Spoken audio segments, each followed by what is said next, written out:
What is going on, people, and welcome to episode 1 of the SGG My Team Career here on F1 2020. I have been looking forward to this for quite some time.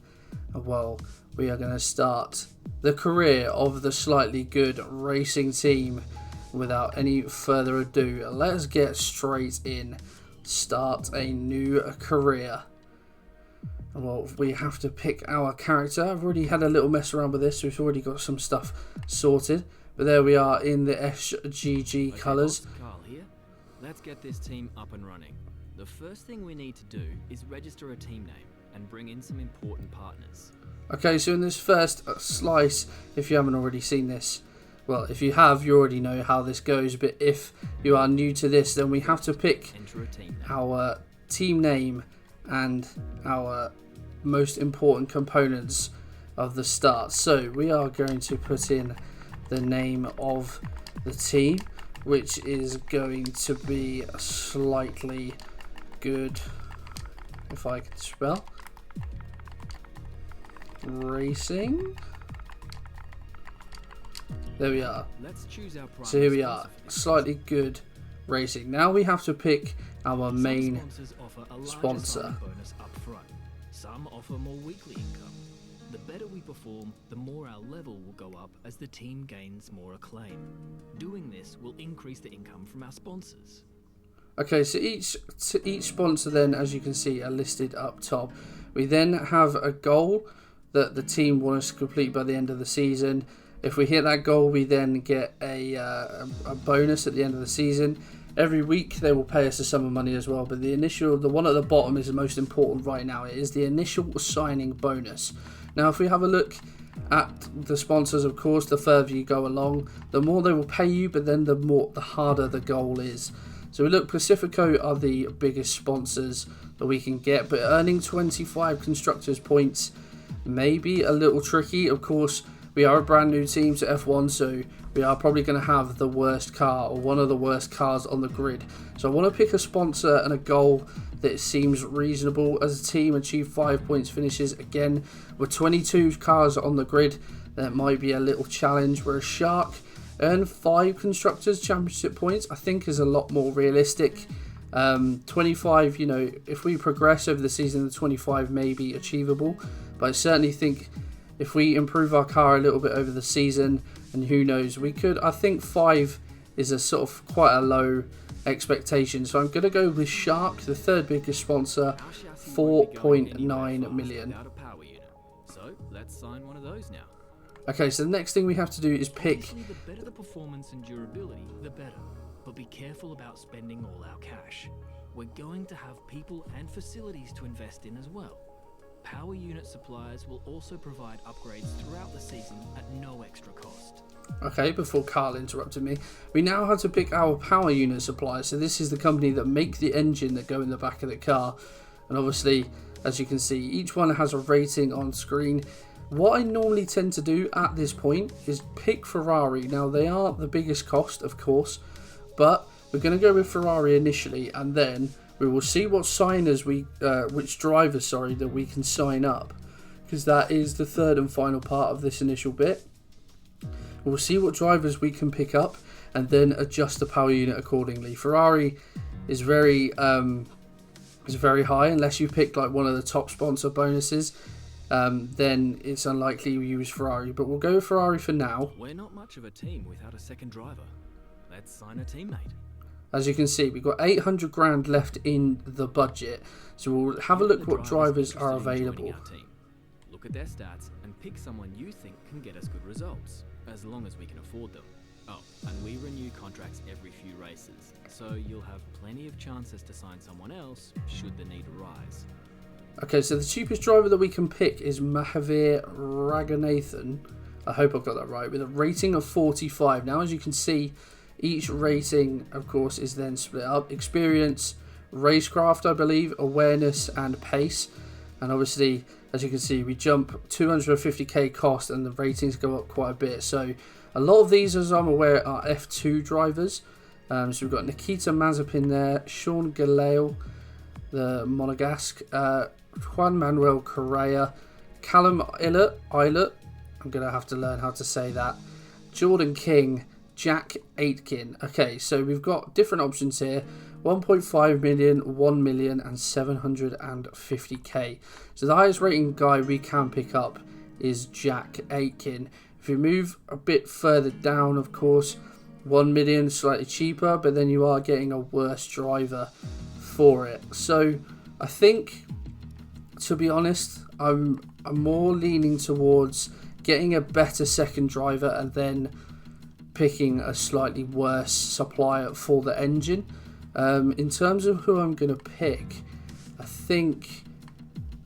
I mean, Jack Aitken stands out straight away. The highest rating on there, of course, he costs the most, but compared to the other two on that salary, he is, more experience. He's got the worst racecraft actually, but so much better in race awareness, and pace is the lowest as well.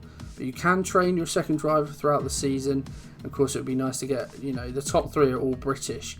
So I'm leaning, I think, and if you go lower as well, then you're going to get, quite a bit lower. Jack Aitken stands out quite a bit. I think that rules Ilott out, because you may as well spend a bit less to go and get Correa, who's only one rating later. I think I am more leaning towards Jack Aitken. So we'll go with Aitken as the second driver. Let's go back into one of those and sign someone cheaper. Or try and find a sponsor who pays more up front to offset the cost.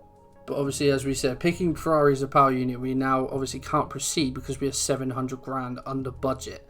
So I'd like to have a little bit of cash left in the balance, as you would have seen on the first screen. I have already got a career mode, a personal one, started. So I think with a little bit of cash to play with, we're going to need to downgrade quite a bit.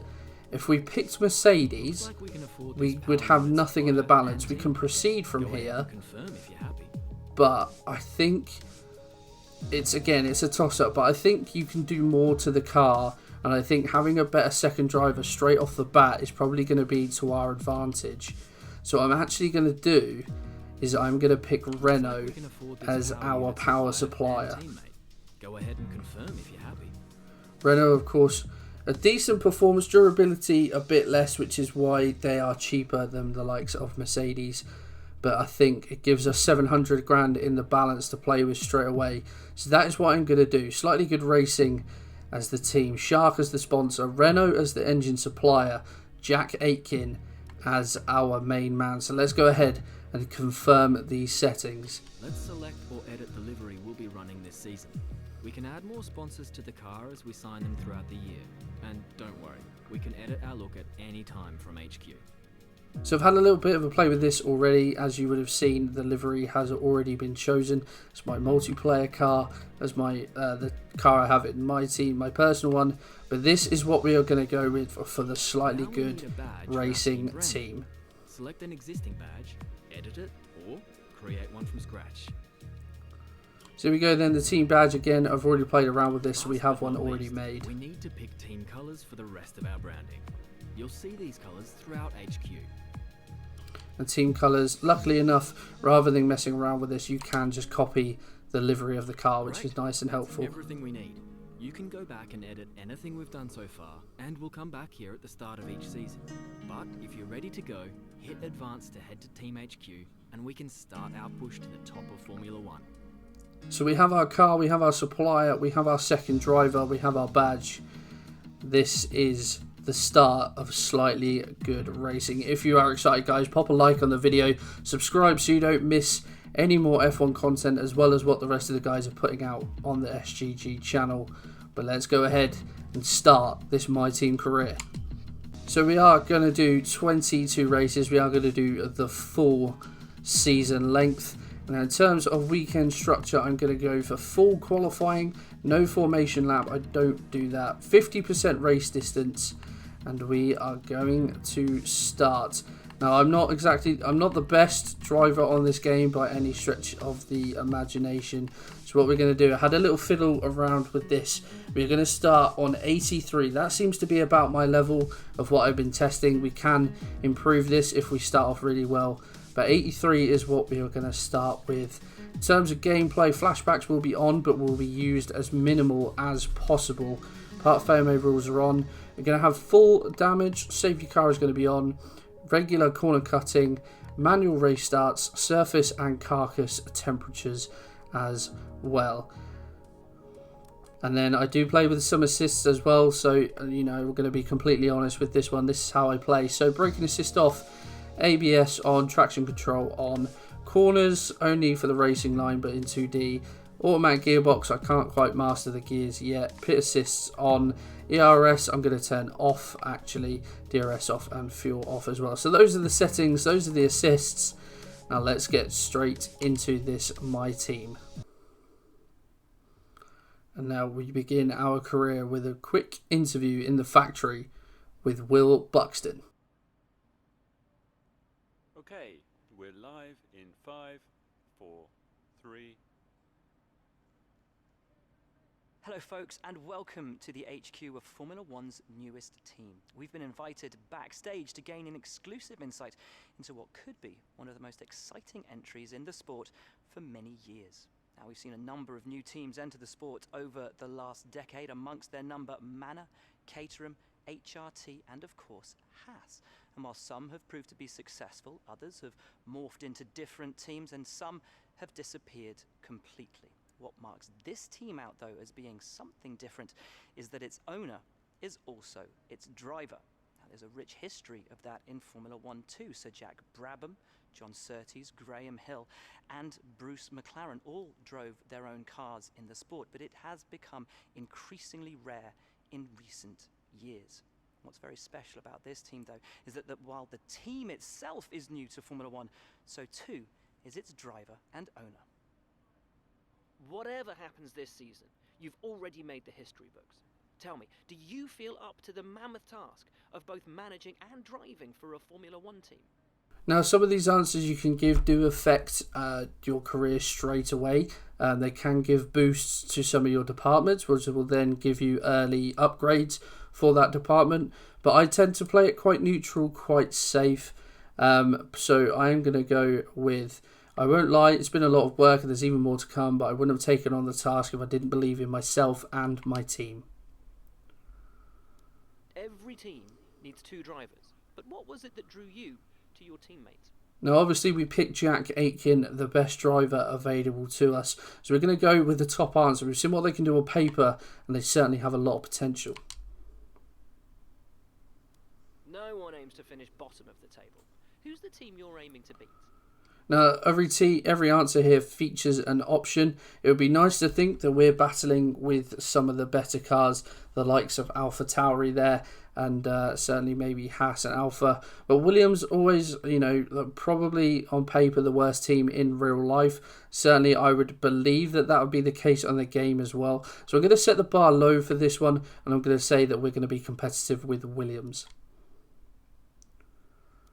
How are you expecting the car to feel out on track?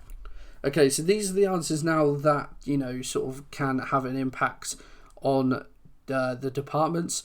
But in particular, there's no real sort of department at this time, that I want to focus on. Into like maximizing traction out corners depends on how you drive. Chassis balance, I don't know how that's going to be. Responsive potentially as well. But I'm just going to go with a neutral answer. Sim data looks good, but we won't know until we get out on track.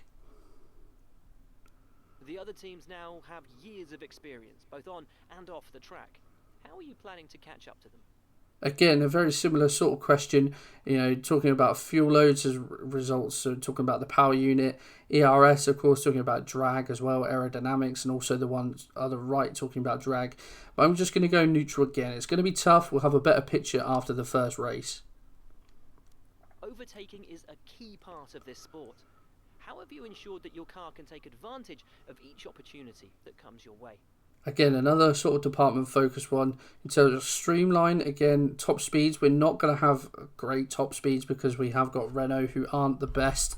Overtaking, again, power unit, not exactly the strongest in there. Light car, I don't know how it's going to be. But one department that gets ignored quite a lot in F1 is durability. And this answer sort of fits what I would think anyway. F1 isn't just one race, it's a whole season. Stress testing and means we can avoid grid penalties. So that will give a boost to the durability department. And finally, which of your new departments are you most proud of? And again, this will benefit one of the departments. I don't know what the chassis or the aero is going to look like. We have answered durability anyway. So I'm going to give the power unit a little bit of love, but also give us that bonus that maybe we need as we haven't got the strongest engine.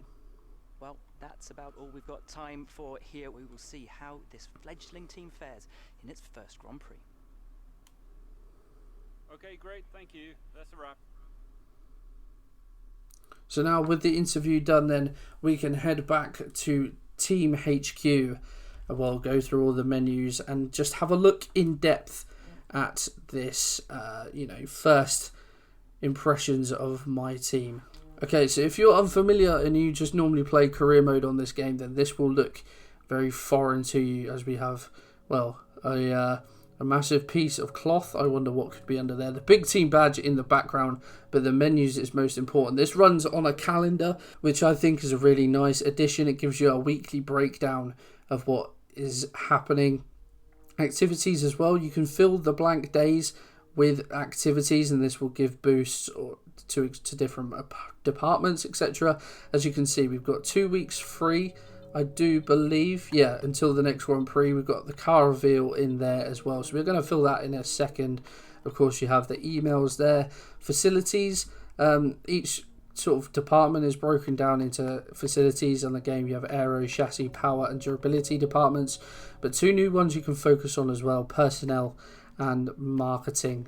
If we look at R&D, this screen is familiar to Universe Mode. So on paper, we have the second worst car on the grid. We're a little bit ahead of the Williams, about level with Haas, which is good to see. And as I said about those little upgrades you can get, so as you can see, we've got 3 upgrades already to the powertrain, 5 to the durability, which is really good. It's broken up into a little tree. So these little things here, these little highlights are upgrades from the engine supplier themselves. So over the season, Renault will be doing upgrades to their power units, but they will pass on to free. But then you can upgrade minor bits of the car as well. On the durability side, we've got a lot of the basic ones: gearbox, turbo and ICE durability, ICE, internal combustion engine, main part of the engine. And then you've got chassis and aero as well. So if we have a look at the table, so we're not the worst team in terms of engine power. Obviously the Ferrari powered teams, Ferrari, Alfa and Haas up there. Then Mercedes, you've got Mercedes, Racing Point, Williams. Then the Renault cars of us, McLaren and Renault, and then the Honda powered Red Bull and Alfa Tauri. Durability as well, they've added a tree for this year, which I think is really cool. Again, we are sort of middle of the field, very much reflecting the it's exactly the same actually as the powertrain one. In terms of chassis, we are one of the lower teams, and this is also about speed through the corners. So like Red Bull, of course, up there. But this is mainly about sort of weights, taking weight off, redistributing weight, making your car lighter. And then aero, of course, reducing drag, etc. We are one of the worst teams for that as well, but to be expected, of course. So if we have a quick look through, you've got the table, obviously the table on the right, R&D progress. So this will show our upgrades as in when they're being fitted, and then the R&D graph, so you can keep an eye on where teams are. So it's quite a big split at the moment, because you can see Williams down there, then us and Haas. Alfa a little bit better than us. Alfa Tauri, the line is very dark, but they're just about level pegging with Alfa as well. Racing Point, Renault and McLaren all closely together, and then the top 3 teams. Vehicle, again, very familiar to sort of career mode last year. Different components, and you get a number of these. Of course, if you have to take a plus, then that will result in a grid penalty. I'm normally fairly good at wear on the engine, but we will have to wait and see how that goes over the season. Gearbox as well, same thing. You can change your gearbox for free after 6 races. If you take a new one before that, though, you will get a penalty, and then you can have as many practice gearboxes as you like. Weekend tyre allocation is the same. Corporate is a completely new screen. Now, as you can see, sponsorship is the first one. We have our primary sponsor, which is Shark. And then team acclaim levels. So you may have mentioned them talking about acclaim. As you can see in the top right, we have team level acclaim 1 at the moment. But as you go up the levels, you can unlock additional sponsors, which can then give you more money. Contracts, again, these are the contracts that we have. You can also add something called driver perks. Spend any extra money that you secured on perks. Each of these perks benefit both you and your current team. They stay with you, so they'll make you a more attractive prospect in future negotiations. As we thank Emma for that one. So again, just personal upgrades that you can give, as opposed to ones like in the different departments. That you can also, I think, no, can you give them to your, I'm not too sure if you can give them to your second driver. We'll shut Emma up. Each of these perks benefit both come you on, Emma. and your current team. They stay with you, so they'll make you a more attractive prospect in future negotiations. Brilliant. Right, so yeah, and as you can see on the right hand side, you can see the details of Jack Aitken's contract as well. So we have him initially until the start of July, which is about halfway through the season. His value is 1.5 million, his base salary is 1.5 million, and we don't have to pay a buyout because he is on our team. If you have a look at the driver market, then these are the guys that are, well, potentially available. Of course, you've got Hamilton, who is rated the best, obviously is going to be the most expensive, and then as you go down the list, obviously cheaper is slightly worse guys. So plenty of people on here, which is really good to see. And then a lot, you know, the free agents are pretty much all the F2 guys.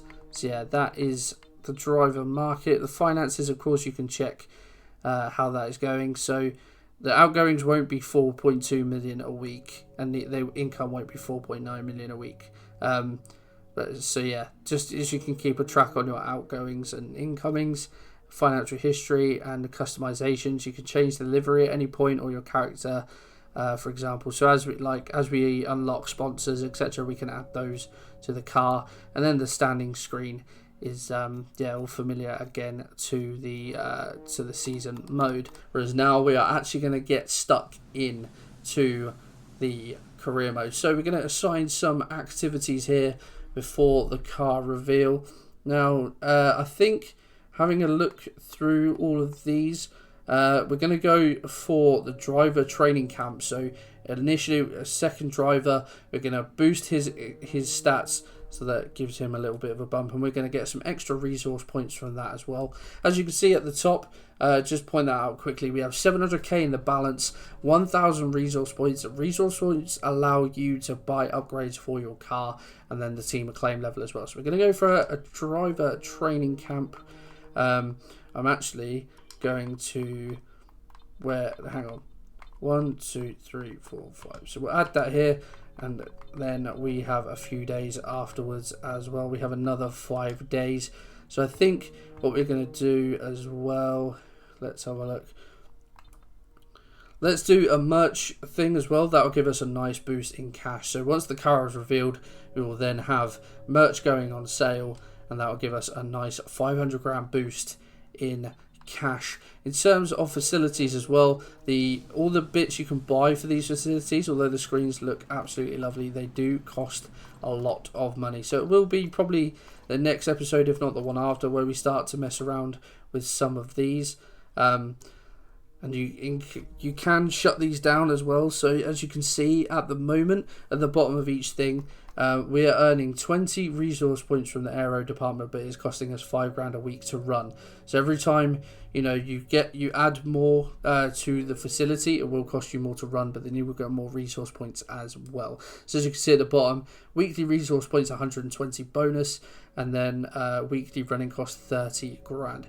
I say it is bonus of 120 because you generate resource points from your racing and qualifying, etc. as well. R&D is what we are going to focus on to start with, and I think what we are going to do is probably at the start you can only make one upgrade per department. Of course, with the extra bits you can buy in terms of the facilities, you can add more and more, and you can buy do upgrades that allow you to do R&D more than one R&D upgrade at a time. God, that was hard to try and get out. So what I'm going to do, I'm going to go first off, I'm going to get the front downforce upgrade coming in on the 16th of March, but we'll see that in calendar as and when that comes in. So that is the first upgrade I'm going to do. I think we will leave it like that for now. So as you can see, it's a minor upgrade. So as you can see, on the charts, which is the best. So, okay, let's use this. So, the hexagonal ones are minor, the square ones are major, and then you get sort of like rectangle shaped ones, which are ultimate upgrades, but you don't get those towards the end of the tree. So, yeah, we're going to go for the first aero upgrade. Vehicle, obviously, we can use the freshest units, and we don't need to do anything corporate wise. So, let's get into practice, or let's actually. Not even at practice yet. Let's advance the calendar, as you can see.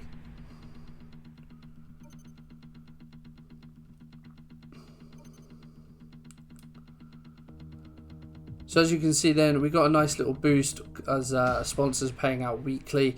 Got a bonus in resource points as well, just from the weekly resources and running costs. We have a driver camp, it's all good as well. Let's boosted Jack Aitken stats. So now let's go to our car reveal.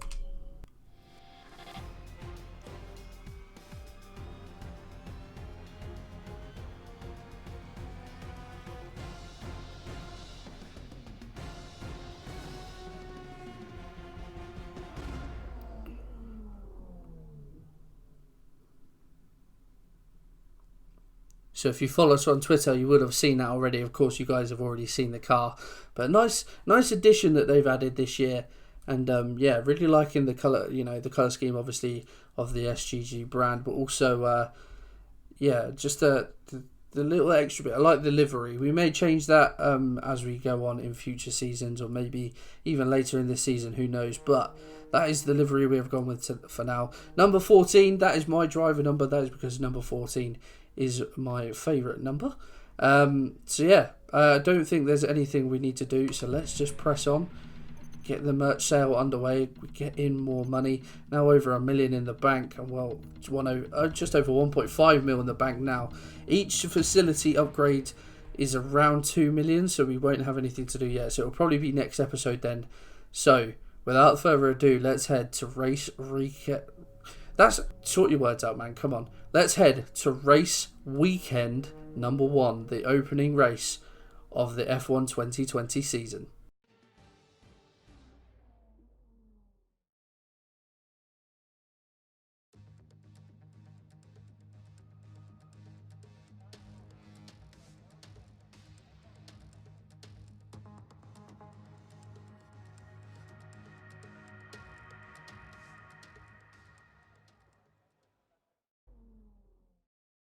So there we are then, in the cockpit, ready for the start of first qualifying.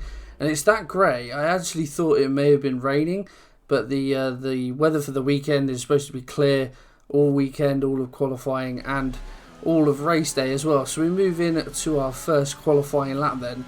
And I wasn't too sure what to expect from the car really. Obviously we're on paper the second worst team. So I was expecting it to be quite the tough battle getting out of Quali 1.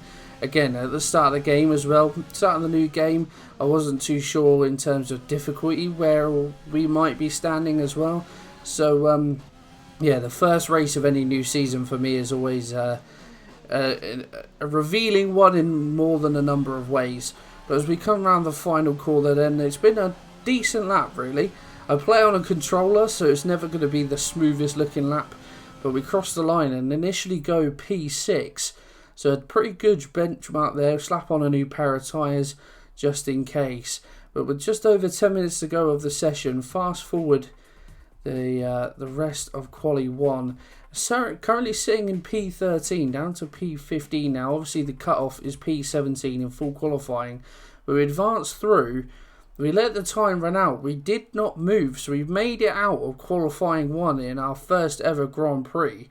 2 temps clear of K-Mag, who was the cut-off. Aitken coming in 20th, which is whereabouts you would expect us to be. Yeah, we make it out of Q2. And it was interesting as well, because it's the first time I've ever run full qualifying. I normally just do like a short session. But yeah, so into Q2 we go, and again, coming around the final corner, a little bit wide on that one, but we cross the line. Again, not too bad a lap. Going to P4 in that one. And again, stick a new set of boots on. Move over to the time page. As you can see, currently sat in P7. P10, obviously the cut-off for Q3, but we go into, we finished the session and we actually scraped through in P10. Amazingly, 1/10 better than Lando Norris. Well, a 10.5, but as you can see, both racing points out, both AlphaTauris out as well. So we've somehow, in our first ever Grand Prix, made it into Q3. One new set of boots, so the plan is we are going to go out at the end of this session. We're going to wait for all the other cars to go, and yeah, we are just going to go out at the end of this session, just set a time, and you know, whatever happens, happens. And we just waiting, just having a look through the menus. We fast forward the session and just wait for our time to come out. So as you can see, time's being set now. Hamilton sit in provisional pole, that's the one. But yeah, we get late into the session, looking at around the 122, 123 mark, go out for a flying lap, and as you will be able to see in the top right hand corner, 2 seconds left. We didn't leave ourselves enough time, so we weren't able to set a time in Q3. We probably would have been sat Q10 anyway, I would imagine, or P10 I should say. Getting my P's and Q's all the way wrong way round. Qualifying complete. Let's review our top 3 today. Hamilton, Vettel and Charles Leclerc. Goodbye for now then, but we're really just getting started. Make sure to join us again for Lights Out tomorrow. But yeah, the fact we managed to get into Q3 in our first ever race, sitting in P10, that is an outstanding achievement. But as you can see, move the difficulty up a couple of notches. Obviously P10 way above where it expected to come. So it's certainly going to be an interesting race, that is for certain. Time once again to begin what promises to be another thrilling season of Formula One action. Pre-season times, subject of so much discussion in recent weeks, mean nothing now, as the cars line up to battle it out for points once again. So let's get this season underway. Welcome to the Australian Grand Prix. The Melbourne circuit is certainly one that needs to be taken seriously. Its combination of slippery surfaces and difficult corners make it a tricky track when it comes to overtakes. Drivers find it hard to pass and will need to take full advantage of those DRS zones if they want to have any hope of breaking through. Can Mercedes start with victory in their bid to win a 7th consecutive Constructors' title? Could Ferrari or Red Bull establish an advantage early on? And with 22 cars on the grid, how quickly can the new team find their footing? Well, it's great to be back, Anthony Davidson. We've got a lot to talk about this year. That's right, Crofty. It felt like a long winter, but it's good to finally be back.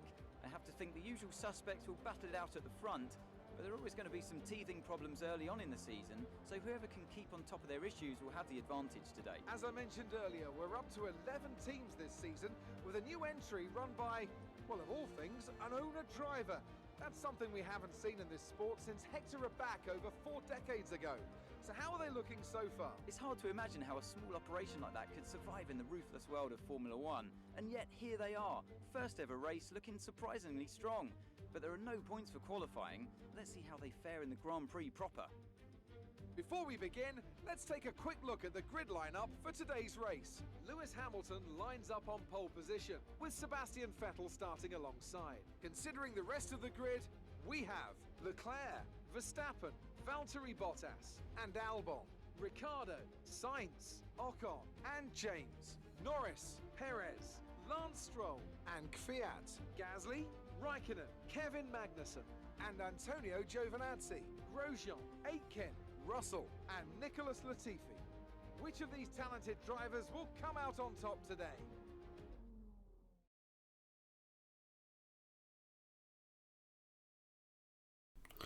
So here we are then, sat on the grid for our first ever Formula One race.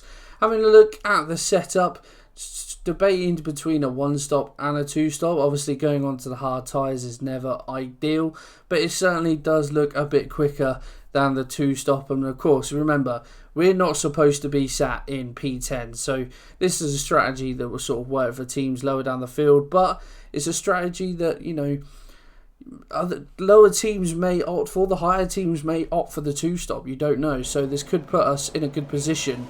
But 5 red lights for our first ever Grand Prix, and away we go. And it's a really good start. Managed to get up behind Sainz, looking to the outside. And well, we hold P9, a little dive bomb up the inside. A little bit of contact there as we come through the corner, but we managed to make it up into P8, taking Sainz and Ocon. Really good start to the race from us. Maybe looking to get up onto the back of Ricciardo and Albon. Have a little look, but no, we hold firm in P8. Little brake check there by Ricciardo. And as again, we just sweep round a lovely camera angle. Are we going to have a look maybe at the inside of Danny Rick? No, instead he shuts the corner off. We have to do a little bit of defending to Ocon there, who's right up our gearbox. But we move on to the end of lap 2. As you can see, Ricciardo is starting to form a little bit of a gap now. Ocon's still up our gearbox. As we come around the final corner, Carlos Sainz out of the session. And well, that brings out the safety car. So a safety car on the second lap of our first ever Grand Prix. And well, yeah, as you can see, the safety car is out. I didn't manage to get the footage of Sainz retiring. I do apologise. The first time I've ever recorded F1, so I'm not too sure how it worked, but I know now what I have to do. But yeah, as far as I was aware, it was just reliability issues for Sainz. Anyway, we move on to lap 4 now. And well, this lap is when the safety car is coming in. But we're all forming up. As you can see, this didn't help the tyre situation a little bit. Obviously, moving on to the harder tyres. So the soft tyre then, you know, degrading quite a lot around this circuit. Albert Park, of course, street circuit. Not particularly kind to the tyres, let's say. But this obviously helped the tyre situation out. Yeah, we're all forming up. And where Ricciardo was able to get away, starting to build out a gap. It was only sort of just over a second by the end of the second lap. So, yeah, it'd be interesting to see what happens on the restart. Obviously, Ocon was right up our Jaxie when the race restarted. So, it will be interesting to see what happens once we get underway. But I hate these bits initially, like especially when you get to this bit when it's up to the driver to start going.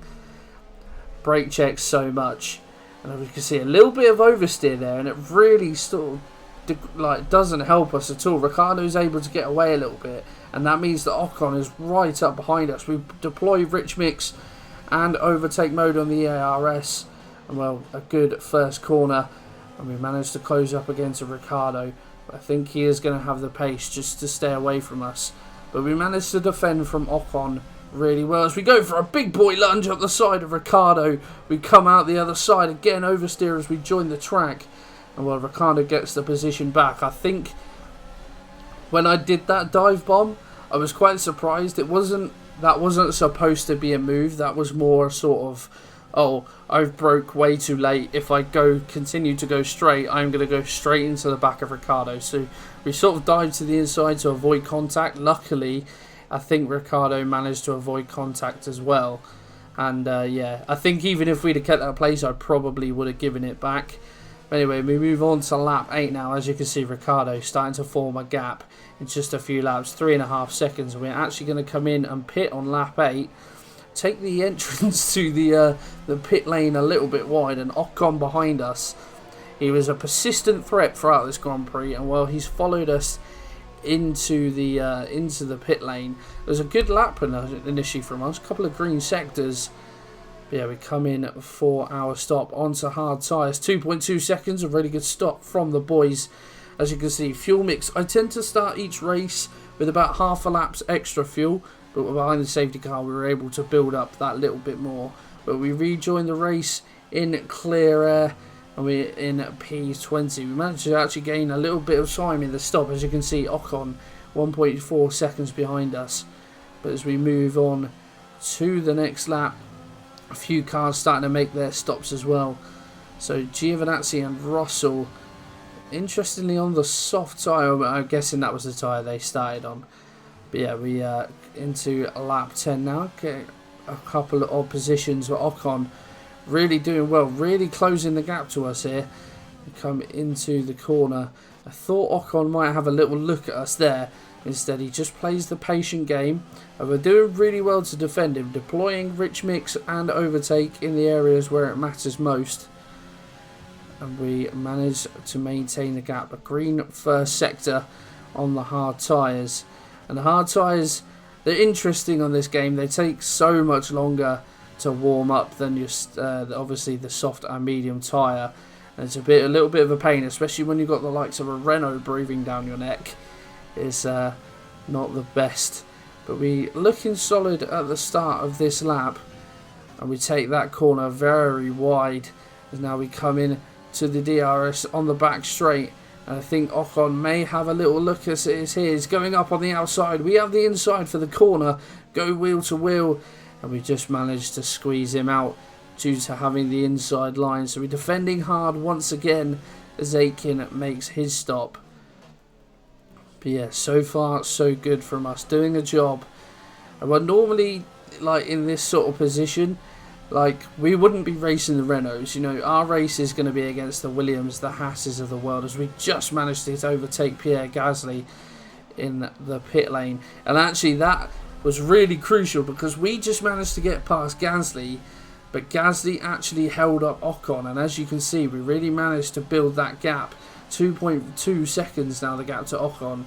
And well, we managed to catch Lando Norris as we pass Sergio Perez as he makes his exit. Perez crucially on the hard tyre. Really good lap from us, our personal best. Half a second down on our previous best. But yeah, sort of starting to chase after Lando Norris. And as you can see, really close the gap up on him now. But Perez is right behind us as well. The Racing Point really good. And we take that corner so wide. And Perez is on the outside. But we managed to swing the car across. A little bit of dirty tactic. But Perez nowhere to go. And luckily we had the DRS. And the overtake and rich mix to be able to get away from Perez. But as I said, the Racing Point, a really good car, and of course it's on a softer compound of tyres, so it's going to be so hard to defend to Perez. But at the end of the day, like I was saying, you know, our race is normally going to be against the Williams, going to be against the Hasses, but we're in the points in our first ever Grand Prix. Normally, especially to the likes of Perez, I would just let him through. I'd just be like, I'm not going to get caught up, it's not our race. But we're in the points. I want this to be memorable, so I am going to fight tooth and nail for every position. And well, as you can see, we're doing a pretty good job. Managed to close up a little bit to Norris. I feel like that's with our car, obviously with the Renault engine in the back. We're not exactly demons in terms of straight line speed, but in the corners is where we make up a lot of our time. As you can see, we can go a lot deeper into the braking zones. And well, yeah, we've managed to bridge the gap to Norris a little bit. Another green first sector, which is unusual for me. I'd sort of, like, once the tyres have warmed up, I would maybe do one lap where we'd beat our PB. And then I would just, after that, it just wouldn't be the same. But I think my driving on that, maybe it's the game, maybe it's a little bit kinder. But I feel like my driving has improved a lot. I'm consistent with my lap times as well. It's only when the tyres really start to fall off that you notice it, but I can always stay within sort of half a second of my best. And you see there, Jeff saying something. I didn't realise that Jeff, when Jeff talks, it didn't pick that up. It came through on my headset, but not in the edit, and I will try and fix that for next time so you guys can hear what Jeff is saying. Yeah, we move on to lap 18 now, and again you just see the battle with Norris. And now Perez looks like he's going to have a go at us. He's on the outside, he's got DRS, so do we. But Perez, we go wheel to wheel, a little bit of contact there. But again, we manage to hold the inside line, and we get that, still hold P9. And well, that was a warning from the Racing Point. We move on now later onto the next lap. As now we're really closing up to Lando. Is there maybe going to be a lunge? Green first sector once again. We're not close enough though. Just having a look at the tyre wear. Not too bad. 10 laps to go. we should be fine in terms of tyre wear, but we've managed to hold off Perez again. He hasn't had any more dive bombs. It looks like we've got a yellow flag up ahead, and Kimi Räikkönen is, and we have another safety car. I know sometimes that safety cars are as rare as rocking horse poo, but we have had 2 in the first race of this My Team career. And well, you know, as you've seen there, we're going to box. Only 10 laps to go. I feel like with Perez such a threat on the medium tyre, and there's quite a gap behind us. We're in a sort of midfield train of cars, as you can see.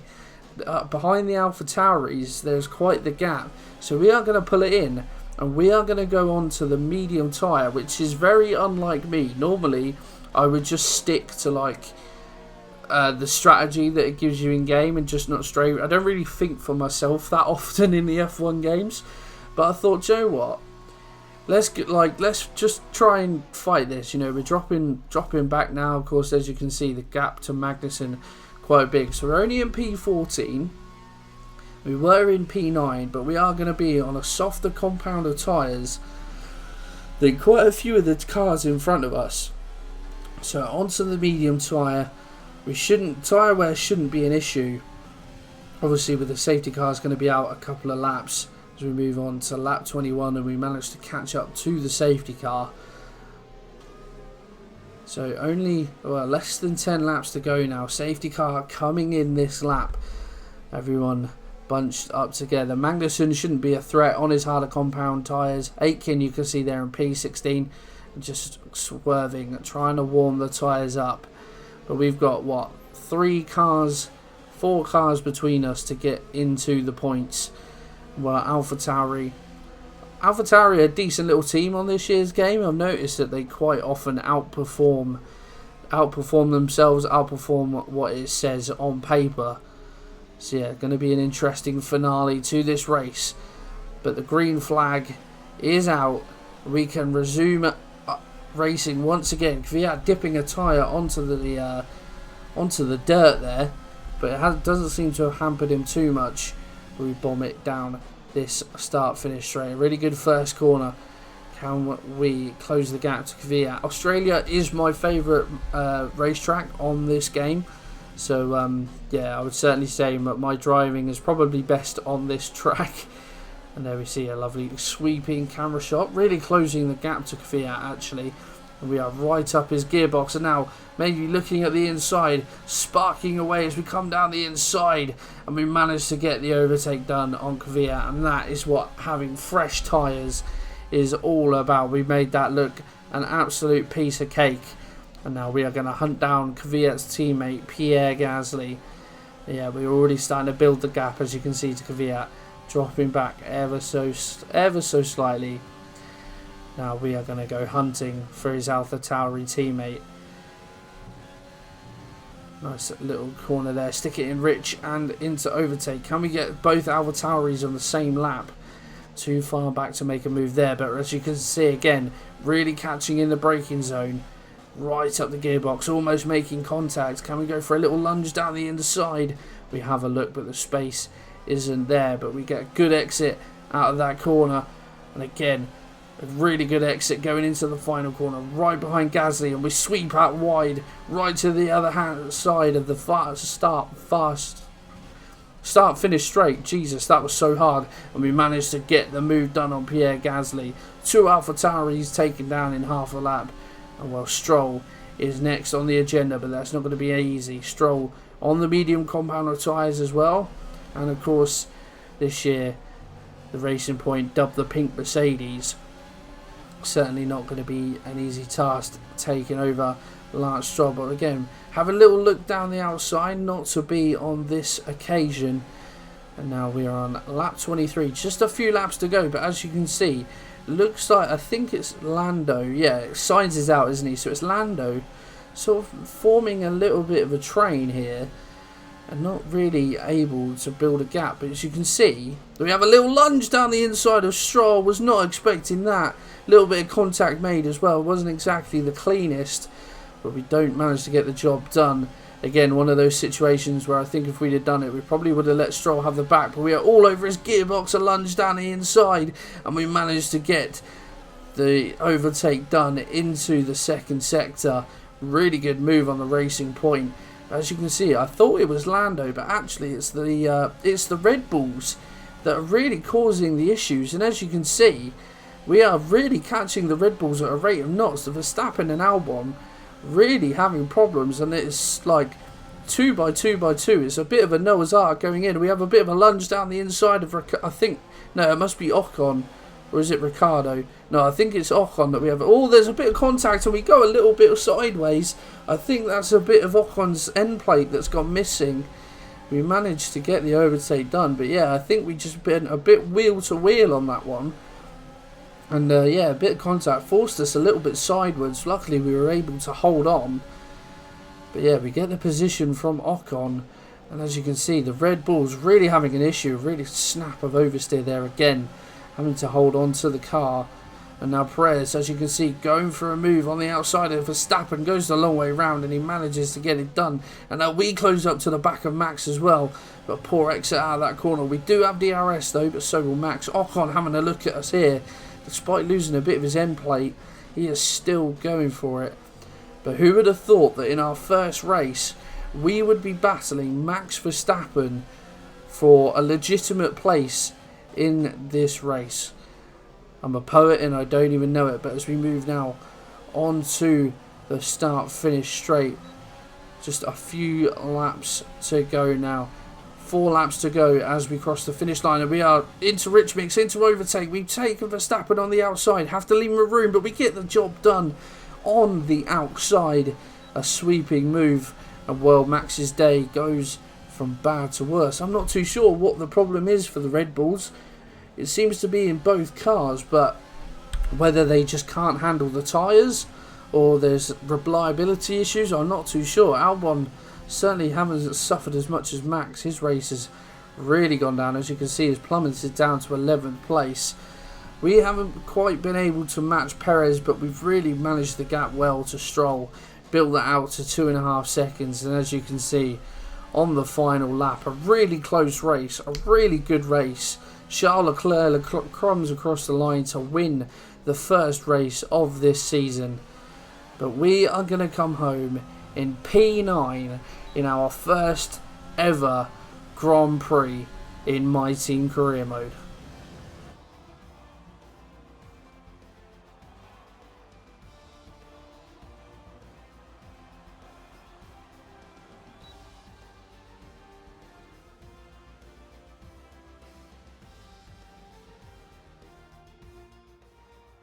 We've witnessed some great battles on the streets of Melbourne today, and they've taken a fantastic win.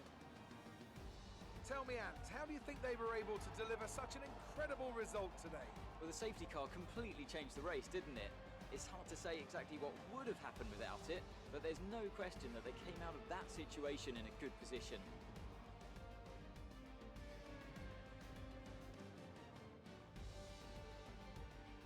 And here we are, a team that is no stranger to the podium, taking their place on top once again. A sublime race today, and a stunning win for Ferrari. An unbelievable race then in terms of our result. Ferrari on top, Bottas I believe finished in second, Hamilton third. But yeah, I don't think at this point the patch had come in. I still don't think it's come in even now when I record this, the performance update. I'm not too sure whether the Ferrari have been nerfed. But yeah, really good result for Leclerc as we just have a look at the podium pass points. But as we will hope, hopefully I've skipped this. Come on, lad. Get over it. Get past it. Come on. There we go. And after this round of the World Championship, here's how things look in the drivers' table. Charles Leclerc's points today take him to the top of the championship standings. Some amazing talent out on the track today, but Anthony, who would you pick as your driver of the day? It's got to be Lando Norris, hasn't it? Smooth, confident and assured. I've got no doubt that he and his team are going to be over the moon with his performance today. Let's move on to the constructors. Ferrari take the lead at the top of the table. I'm equal parts exhausted and elated with this weekend of Formula One. Be sure to join us for the next one. So as you can see then, a really good result from Ricciardo, 5th place from him, Albon in 6th, but as we said in the race, the Red Bull's days just went from bad to worse. Jack Aitken finishing in 16th there, really good race from him, a couple of DNFs, but overall an absolutely superb performance from us as we move into the acclaim. Then we move up to driver level 2 acclaim, and the team acclaim moves up to level 2, which I believe means we can add a sponsor to our car in the next one. No damage deductions in terms of having to make any payouts, so a little bit of extra cash. So almost 2 million sat in the bank then for the Slightly Good Racing team as we head to Team HQ to begin preparing for the second round of the F1 season, which I believe is in Bahrain. But that is going to bring this video to an end, guys. I hope you have enjoyed it. The first F1 race on the first F1 race of the series on this channel. I know it's been a long video, but yeah, we wanted to get everything done and include the first race as well. So like I said, I hope you have enjoyed it. If you have, pop a like on there for me as the downforce upgrade comes in, which is absolutely superb. But yes, guys, if you've enjoyed this episode, then pop a like on there for me, subscribe to the channel, and I will see you in the next one.